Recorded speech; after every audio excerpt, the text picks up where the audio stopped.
Olá a todos, meu nome é Renato Oliveira e eu estou hoje aqui no ASA para falar do 23 de outubro de 1906. Bem, essa data icônica da história da aviação mundial. Ela tem muitas informações e detalhes. E eu vou passar nesses próximos meses aqui trazendo algumas pílulas de história e curiosidade da aviação mundial e de Alberto Santos Dumont. Bem, 1906, Santos Dumont era um ícone, mas 4 informações eu vou querer trazer para vocês sobre essa data em específico. Bem, primeiro é que pessoas dizem que Santos Dumont sempre sonhou com o avião, sempre acreditou no mais pesado que o ar. A segunda informação é que Santos Dumont trabalhou o tempo inteiro nos últimos anos para poder realizar esse sonho. A terceira é que Santos Dumont, no dia 23, conseguiu decolar pela primeira vez. E a última é que esse era o auge de Santos Dumont como inventor. Todas essas informações estão equivocadas. Santos Dumont, em 1905, disse: "Eu não acredito no avião." Ele não acreditava no mais pesado que o ar.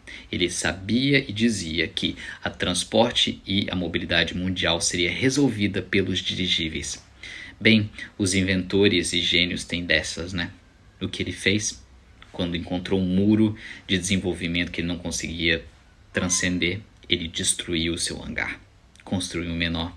Com menos da metade de espaço, Santos Dumont ali focou todas as suas energias para resolver aquele grande desafio da humanidade. Ao invés de 10 pessoas, ele tinha agora 3 mecânicos de confiança trabalhando com ele.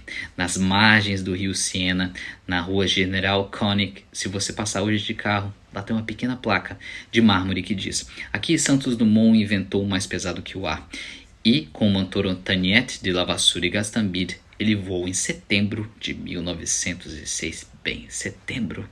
Em setembro, no dia 13, ele acordou bem cedinho de manhã e fez o que ele sempre fez durante os seus testes.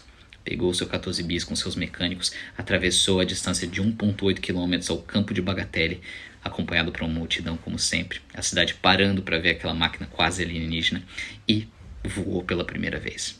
Mas ele teve um acidente quando pousou. E isso não é voar. Voar é decolar, voar e pousar. Então, não contou. Mas quem disse que Santos Dumont só fez isso durante aqueles últimos meses ou últimos anos? No dia 30 de setembro, Santos Dumont estava no Jardim das Tulheiras, em Paris. Lá, ele fazia parte do troféu Gordon Bennett, uma celebração do balonismo mundial que sairia de Paris até Londres com um prêmio gigante.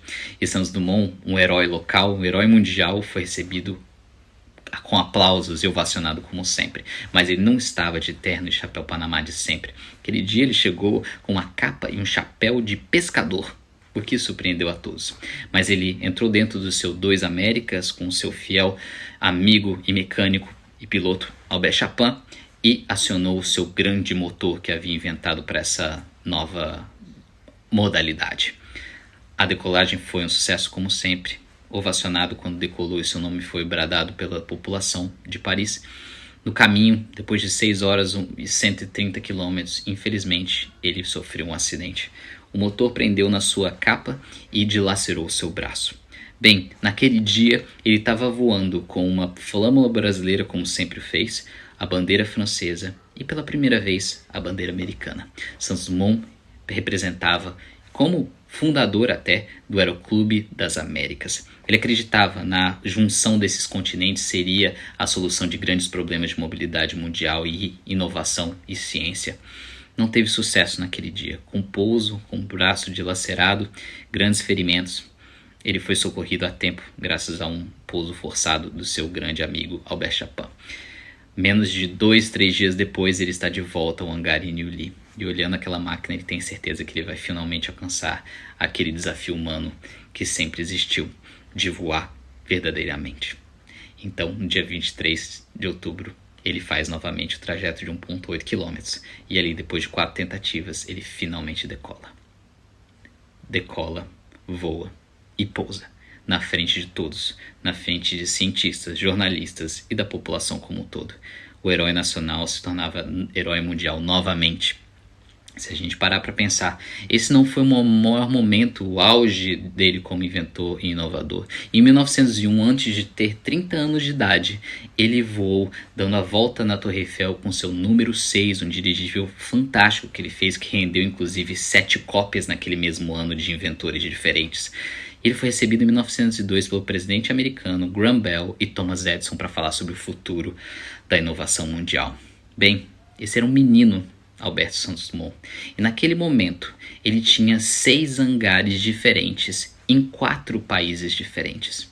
Sim, em 1902, Santos Dumont tinha 6 hangares em 4 países diferentes. Aquele não foi o auge dele. O voo do 14 bis não foi o auge de Alberto Santos Dumont. Mas foi um momento importantíssimo. Assim como o 13 de setembro, assim como 23 de outubro e assim como o 12 de novembro, onde finalmente ele decola, voa e pousa, sendo certificado pela Federação Aeronáutica Internacional como o primeiro voo do mundo. Então hoje a gente celebra, no dia 23 de outubro, o momento que o homem ganhou asas. E aqui, no canal Asa, eu agradeço poder contar essa historinha um pouquinho para vocês. Contem comigo aqui no Dumont Jet e estamos juntos aí para celebrar a história da aviação. Obrigado a todos.